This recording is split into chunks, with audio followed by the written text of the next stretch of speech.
The Magnetic Empire, Episode 10, Beyond the Interface. If everything in this series has been pointing in the same direction, structure, material, alignment, environment, and meaning, then the final step is not to separate those ideas, but to see what they form together.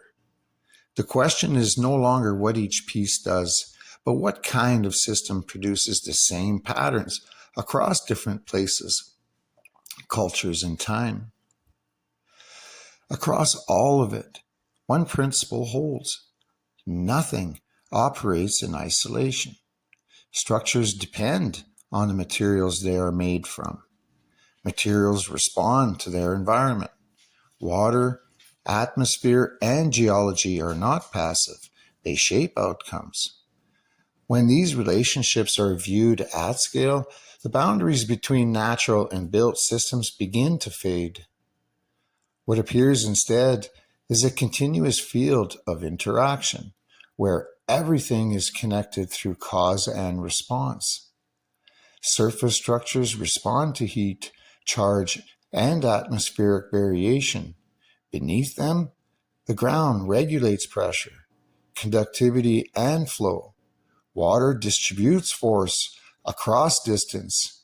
Materials determine how energy is stored and released.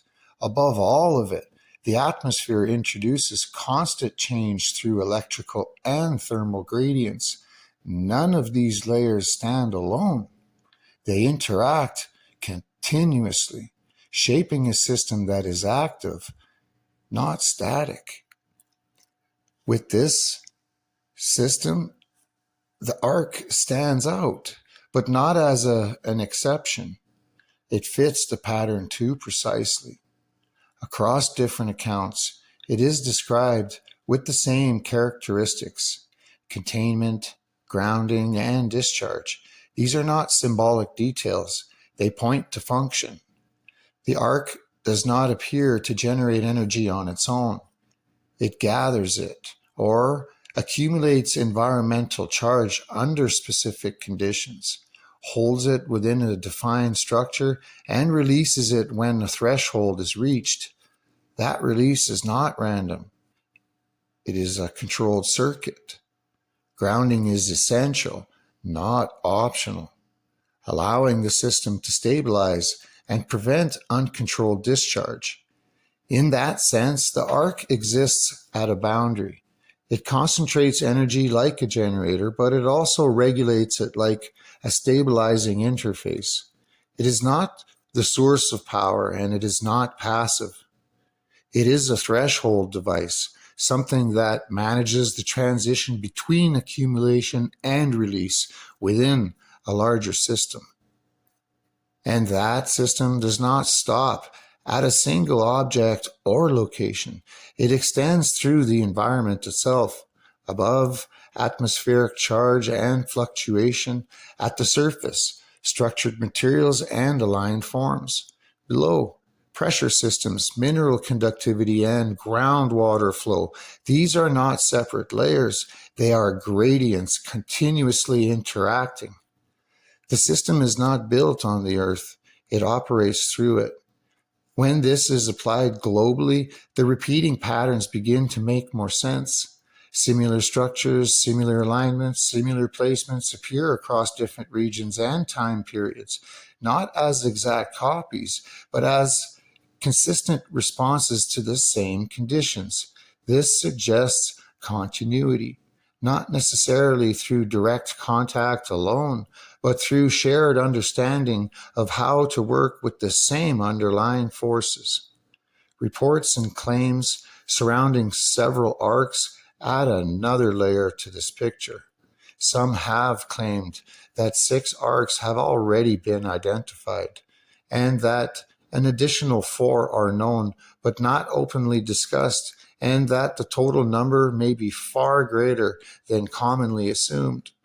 Whether those claims are fully accurate or not, they point to a broader idea that these were not isolated objects, but part of a larger distributed system. If that is true, then The implications extend beyond the past, because a system like this would not simply disappear. It would persist wherever the same conditions exist. What changes is not the system itself, but how it is understood or back engineered. And this is where the question becomes less about archaeology and more about perspective. If knowledge of these interactions was once more complete, then it is possible that what we call progress today is only part of a larger picture. Not a straight line forward, but a mix of advancement, loss, and rediscovery shaped by what is prioritized, preserved, or overlooked. This is not a claim that everything has been hidden or controlled, but it does raise a simpler and more grounded possibility that human development is influenced not only by what is known, but by what is used and by who benefits from how it is used.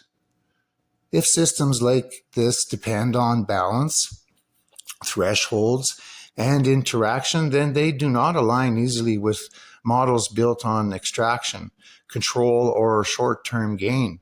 They require understanding, not just exploitation, and that creates a tension that is not technological but human, because the limitation may not be what is possible, but how it is applied. Seen this way, the system is not a lost technology waiting to be rediscovered in full. It is a framework that has never fully disappeared. Structures remain, patterns persist, environmental relationships continue to operate exactly as they always have. What is missing is not the system, it is the ability to recognize it as a whole. And that may be the most important point of all, because if the system is defined by interaction, then it does not need to be rebuilt. It is already here. It exists wherever structure, material, and environment come together under the same conditions. The difference is whether it is seen as separate pieces or understood as a single pattern. And if that understanding changes, then the question is no longer what was lost. It is what becomes possible once it is recognized again.